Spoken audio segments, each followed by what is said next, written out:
Hi everybody. Quick video for you. Probably not be over long. I've been blasting this morning. Mudguard. I think it's off something stupid like I think it's a great big 1800 like Kawasaki. It must be like an Harley.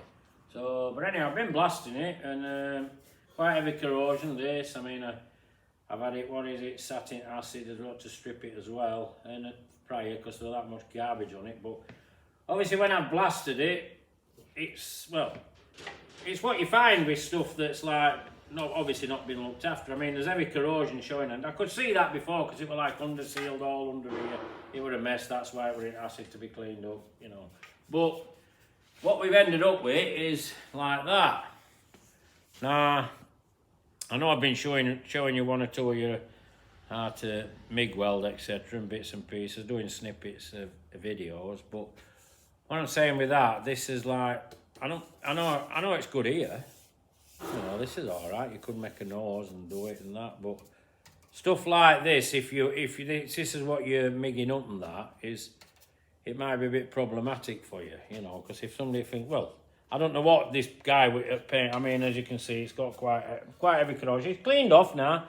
It's pretty sterile, you know. Everything's sorted what he wants, you know. I mean, he can obviously get some on to seal it up, but there's silicone round this edge. I don't think that would help. Then they'd fill this with underseal, you know. Basically made a mess of it, but this is, like I say, clean and sterile now, and you could do something with it. But likes of these bits, they won't cut him back properly and do him properly.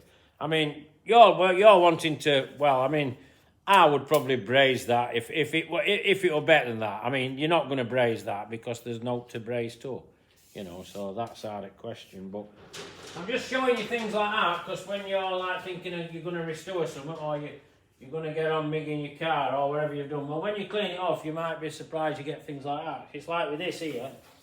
I mean, obviously this wing top's on this side now, eyelid, and that's sorted out now, cleaned off. But I am noticing me saying you've just got to watch what you're doing when you're setting off with MIG, because metal's getting older, and you're not welding a girder, you're welding a bit of tin. You know, I mean, these are probably 18-ish gauge.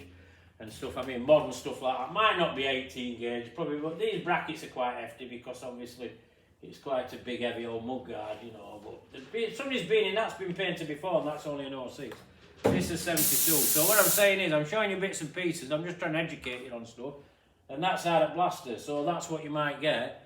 Then you've got to do something like this to it, or whichever way you're doing it. And well, I might end up having to show you how to use TIG a bit because stuff's getting a bit thin. And it's getting a bit hard work to join on, but we managed that one anyway. But that one, it's not mine to do. But I just thought I'd let you have a look what you find when stuff comes back from being blasted. Don't think you're sending something to be blasted, and it's all just going to come back and I'm away and I'm off, because different ball game. So I'll catch you all later. Bye for now. Give me a like if you like what I do. Subscribe to my channel if you want to see more. And well, just a comment, I'll come back to you. I know I'm in and out of my camera because I'm on my new iPad thing that they bought me, and I'm like, well, I'm getting used to it. Catch you all later, bye for now.